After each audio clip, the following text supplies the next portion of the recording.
para pendengar cerita seram The Haunting Cruise dan PN.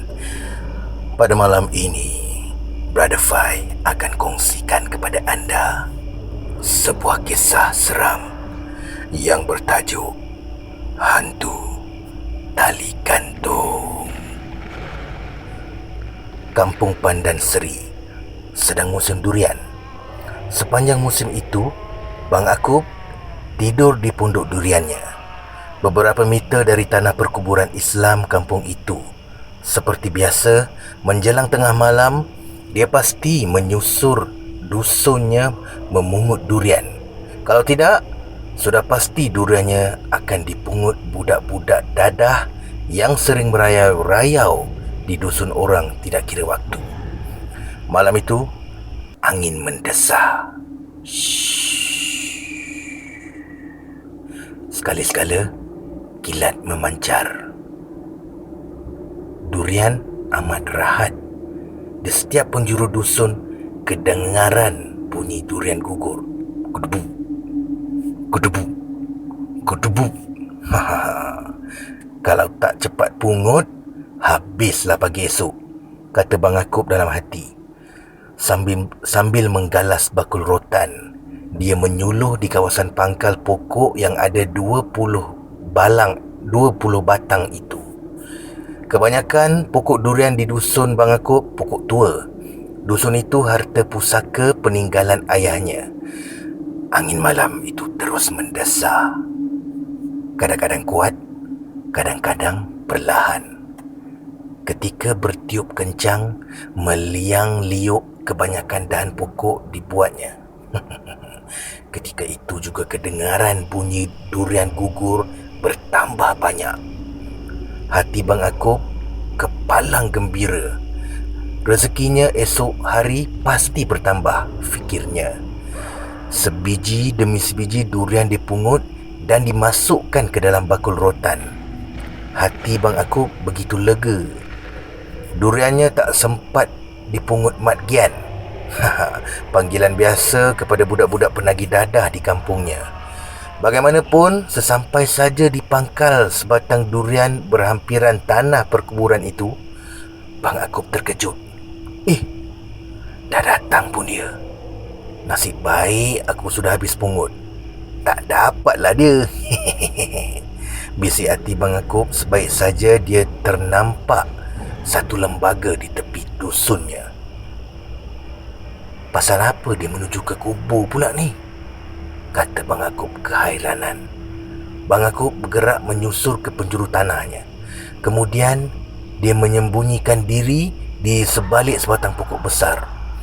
Lembaga itu bergerak perlahan sambil menarik seutas tali bubut, kira-kira 2 depa panjangnya. Tanpa membuang masa, Bang Akub menyuluh. Suluhannya tepat ke wajah lembaga itu. Sekali lagi, Bang Akub terkejut apabila wajah lembaga itu menyerupai orang yang dikenalinya. Aku kenal ni, bisik hati Bang Akub. Pak Misan. Bang Akub melaung sekuat-kuatnya memanggil Pak Misan. Pak Misan! Hei Pak Misan!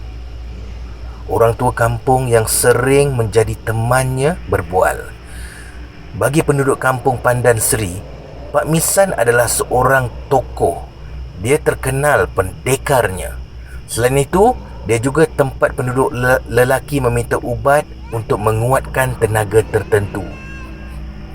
Tiada sebarang jawapan daripada lembaga itu. Ia berjalan terus sambil mengheret tali bubut.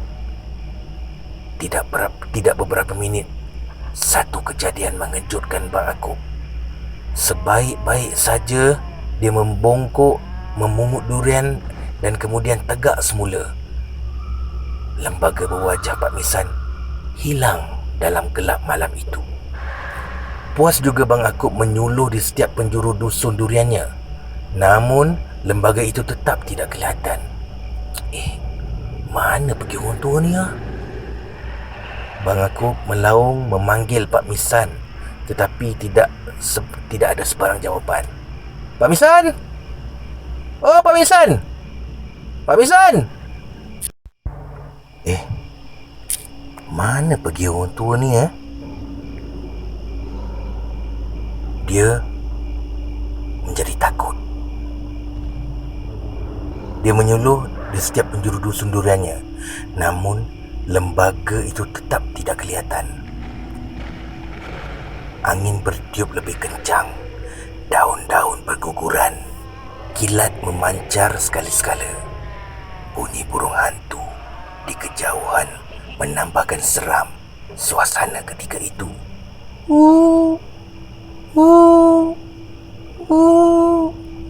Lebih kurang lah Bang aku betul-betul ketakutan. Dia tidak mempedulikan lagi durian yang gugur. Apa yang ada di bakulnya, itu saja yang dibawa pulang ke pondok. Langkahnya begitu cepat. Hatinya bertambah. Hatinya bertanya sendiri, mengapa Pak Misan merayau di tanah perkuburan pada tengah-tengah malam macam ni? Menjelang subuh, Bang Akub pulang ke rumah membawa durian yang penuh sarat di dalam bakul di belakang motosikalnya. Sebaik saja sampai di kepala simpang, Bang Akub terkejut. Ramai penduduk berkumpul di situ. Sebuah Land Rover hitam juga ada di situ. Apa halnya? Tanya Bang Akub apabila ternampak kaki orang terjulur dari belakang Land Rover hitam itu. Pagi itu, Kampung Pandan Seri gempar secara tiba-tiba. Seorang penduduk, Mat Jami, menemui mayat Pak Misan terlentang di bangsal di belakang rumahnya.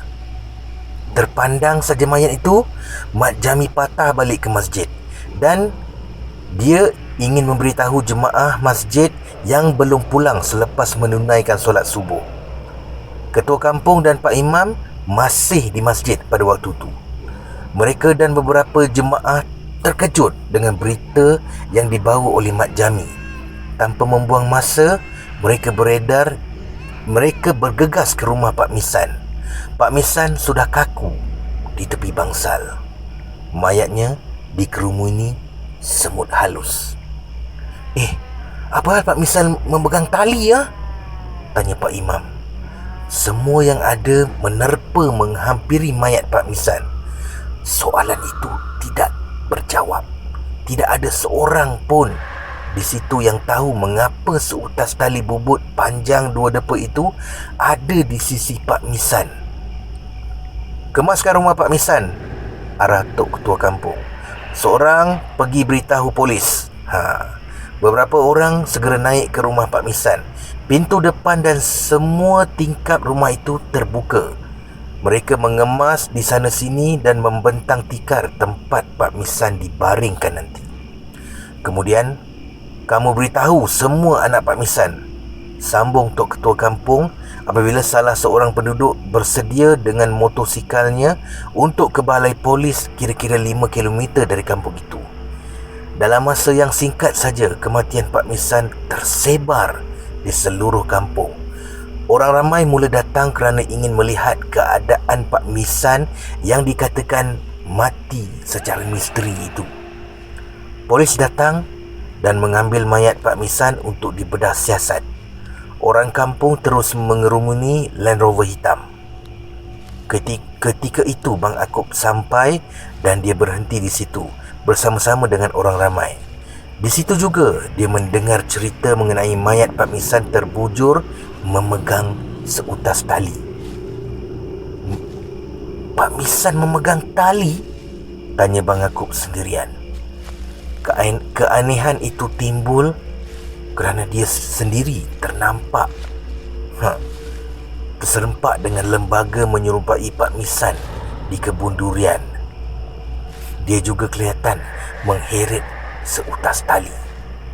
Selesai urusan pengebumian, cerita misteri kematian Pak Misan tidak habis di situ.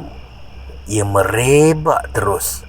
Ramai yang bersimpati dengan arwah Pak Misan, namun ramai juga yang mengaitkannya dengan pelbagai kisah timbul ketika Pak Misan masih hidup. Seminggu selepas kematian Pak Misan, timbul pula kejadian yang lebih buruk.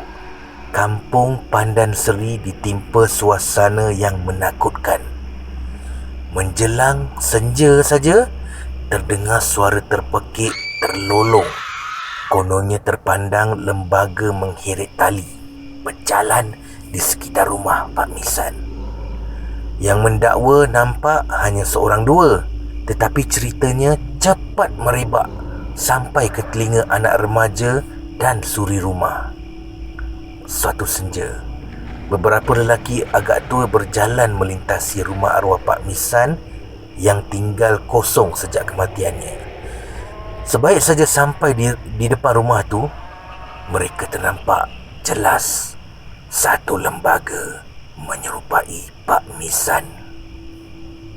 Sebelum meninggal, di situlah biasanya Pak Misan berdiri menunggu kawan-kawannya bersama ke masjid. Hari demi hari, semakin ramai orang terserempak dengan lembaga itu. Yang anehnya, tiap kali bertemu lembaga orang tua itu, dia sedang mengheret tali. Bukan itu saja, tali bubut itu juga melahirkan satu lagi misteri. Beberapa orang suri rumah pernah terserempak tali itu berlengkar di depan pintu rumah. Kejadian itu sesungguhnya amat menakutkan penduduk Pandan Seri. Langkah mengatasinya diambil. Tok Ketua Kampung memanggil anak buah berkumpul mencari jalan menghilangkan jelmaan itu. Ramai penduduk kampung bersimpati dengan arwah Pak Misan. Mereka tidak mahu jelmaan lembaga itu dikaitkan dengan Pak Misan. Sudahlah ketika ada hayatnya dulu hidup sebatang kara, ditinggalkan anak-anak dan matinya pula menjadi sedemikian rupa. Baiklah, biar saya cuba bercakap dengan lembaga itu, kata Pak Imam membuat cadangan. Saya nak ikut Pak Imam, celah seseorang ketika berlangsung pertemuan penduduk di masjid kampung itu. Biar saya pergi seorang diri, jawab Pak Imam. Saya merayu dengan makhluk halus itu supaya jangan mengganggu penduduk kampung kita. Ramai orang tua di kampung itu percaya, kononnya ketika hayatnya dulu, Pak Misan banyak menyimpan ilmu batin, termasuklah ilmu mempertahankan diri dan penggerun. Banyak makhluk halus mendampinginya. Akibatnya, kehidupan Pak Misan menjadi tidak tenteram, terutamanya pada penghujung hayatnya. Pada usia penghujung 60-an, Pak Misan kematian isteri. Dia tinggal kesepian. Semua anaknya sudah berkeluarga dan tinggal jauh dari rumah orang tua tu. Akhirnya, kira-kira 6 bulan hidup membujang dan dihimpit pelbagai tekanan, Pak Misan menyuarakan rasa hati kepada semua anak-anaknya untuk berkahwin lagi. Tak boleh ayah. Kalau ayah mati nanti, senang-senang aja janda ayah dapat harta. Kami dapat apa? Kata anak sulung. Anak yang lain juga sekata. Mendengar itu, Pak Misan tunduk saja. Air matanya menitis ke lantai. Betapa berat mata memandang, berat lagi bahu memikul. Pak Misan menahan hati tidak terhingga. Semua anaknya mementingkan diri tanpa memikirkan keadaan dan perasaan si ayah. Agak lama juga Pak Misan bergelut dengan perasaan. Rayuan dan pujukan syaitan tidak putus-putus menyerang Pak Misan. Dengan sedikit iman di dada, dapat juga Pak Misan melawannya. Namun sampai bila? Suatu hari, pujukan syaitan bertambah kuat. Ia menabur janji yang indah-indah dengan syarat Pak Misan mengikut kehendaknya.